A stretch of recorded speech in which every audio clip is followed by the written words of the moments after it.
L'homme est maître de son destin uniquement lorsque son âme et son ego fusionnent. Si ton âme et ton ego ne fusionnent pas, tu n'es pas maître de ton destin.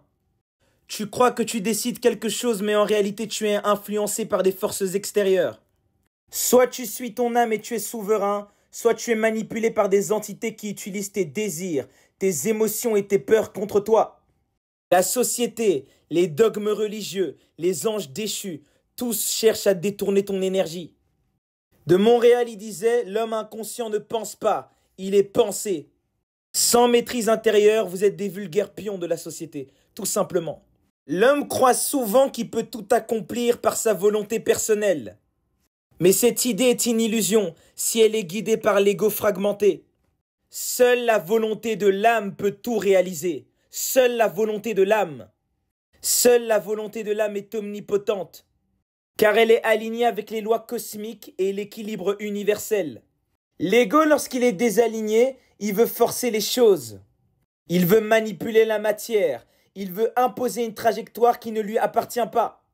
Si ce que tu désires ne vient pas de ton âme, peu importe ta détermination, peu importe tes prières, tes cris, ça ne viendra pas. L'univers corrige toujours ce qui est en désaccord avec l'ordre divin. Beaucoup de gens prient, font des rituels, cherchent à influencer leur futur par des moyens extérieurs. Mais tout cela, c'est une tentative désespérée de l'ego pour éviter l'inévitable. Suivre le plan de l'âme, c'est tout ce qu'on vous demande. Les gens vont rentrer dans des bains spirituels, commencer à sacrifier des animaux, commencer à faire des mantras, invoquer des entités du bas astral.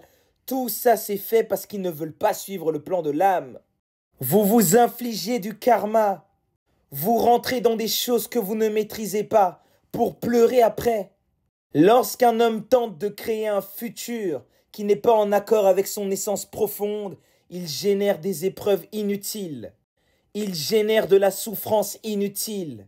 Ce n'est pas l'univers qui te punit, ce n'est pas Dieu qui te punit, ce n'est pas le diable qui te punit, c'est toi qui t'auto-détruis parce que tu refuses de nager dans le sens du plan de l'âme. Tu préfères nager à contre-courant.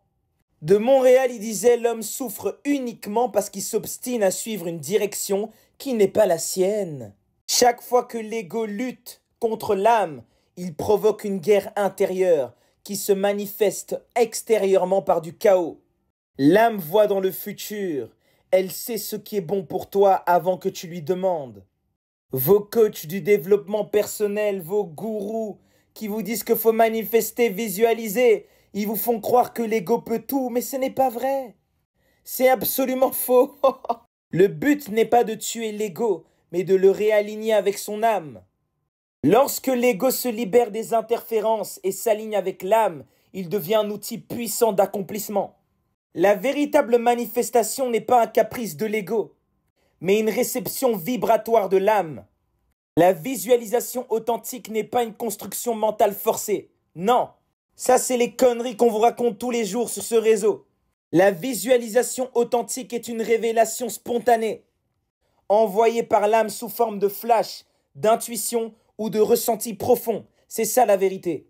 L'ego qui est aligné, il ne force absolument rien. Il capte et il va manifester naturellement ce qui est déjà inscrit dans son plan vibratoire d'âme. Dès lors où l'ego fusionne avec l'âme, il devient le véritable maître de son destin. Et tout ce qu'il veut, il l'obtient. Platon, il disait « L'homme sage ne désire que ce qui est déjà sien par droit divin. » L'âme a déjà inscrit tout ce qui doit être vécu. L'ego peut naviguer à l'intérieur de ce programme, mais il ne peut pas réécrire le programme, c'est impossible.